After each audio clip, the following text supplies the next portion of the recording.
Today, let's talk about a super useful feature, performance condition.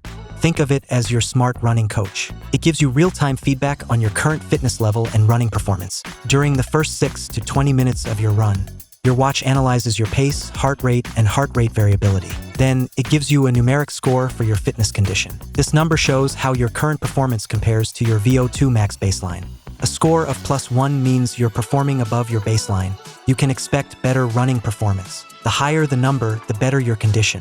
For example, if your performance condition score is +4, you're in great shape and can expect a solid workout. But if you see a -3, it means you're more fatigued than usual. Maybe your last workout was intense, or you didn't get enough rest. On days like this, you can either run at a lower intensity or pace or simply take a rest day. Your first few runs with a new watch might show some variation in results. That's because your watch is still gathering fitness data.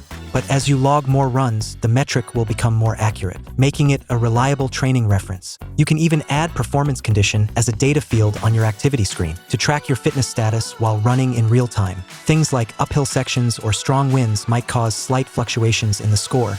But if a certain intensity starts to feel too tough, and your score keeps dropping over time, so you can use the performance condition index to estimate when you're about to hit the wall. You can use this insight to adjust your training or race strategy.